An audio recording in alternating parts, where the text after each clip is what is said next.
जम्मू कश्मीर के अवंतीपुरा में हुए आतंकी हमले को लेकर इस वक्त एक बड़ी खबर आ रही है।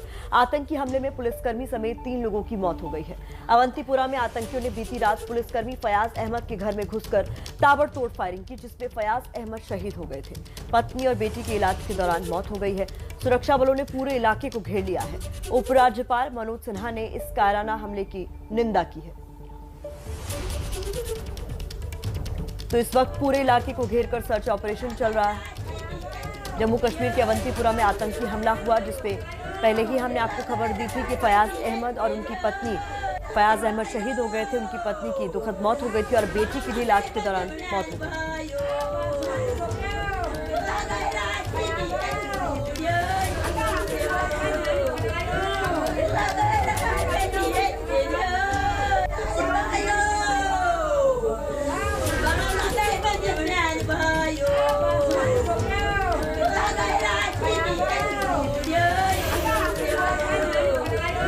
तो बीती रात ये कायराना हरकत की है आतंकियों ने अवंतीपुरा में, जहां पर पुलिसकर्मी फयाज अहमद के घर में घुसकर उन्होंने ताबड़तोड़ फायरिंग की, जिसमें फयाज अहमद शहीद हो गए।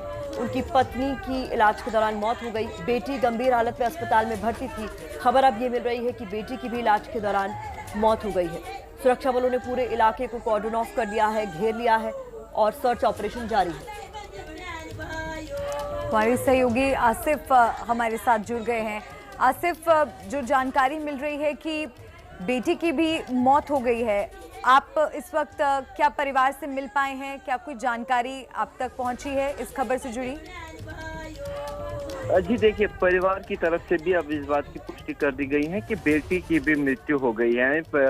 राफिया, जो 25 साल जिसकी उम्र बताई जा रही है, उसको भी कई गोलियां लगी थी और उसका उपचार अनंतनाग के गवर्नमेंट मेडिकल कॉलेज हॉस्पिटल में चल रहा था, लेकिन वहां पे इलाज के दौरान उसकी मृत्यु हो गई। यानी अब पूरे परिवार में जो 3 लोग कल इस हमले का शिकार हुए थे, तीनों की मृत्यु हो गई है। फयाज अहमद के साथ साथ उनकी पत्नी राजा बेगम और बेटी राफिया, तीनों की मृत्यु हो गई है और इसके कारण परिवार में मातम फैला हुआ है। इलाके में काफी लोग डरे हुए हैं इस घटना के बाद। हालांकि सुरक्षा बलों ने घेराबंदी कर दी है, लेकिन काफी ज्यादा डर इस घटना के बाद इलाके में देखा जा सकता है।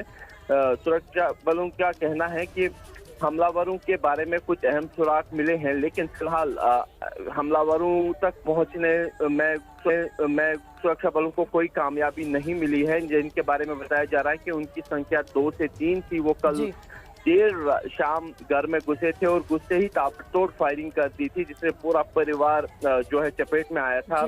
फयाज की तो घटनास्थल पर ही मृत्यु हो गई थी, लेकिन उनकी पत्नी और बेटी की मृत्यु अस्पताल में इलाज के दौरान हुई है। बहुत शुक्रिया आसिफ, इस तमाम अपडेट के लिए। आप नजर बनाए रखें। इस पूरे मामले को लेकर सुरक्षा बलों ने अब इलाके को घेर रखा है। सर्च ऑपरेशन जारी है। इस पर जो भी अपडेट होगा आगे आप तक पहुंचाएंगे।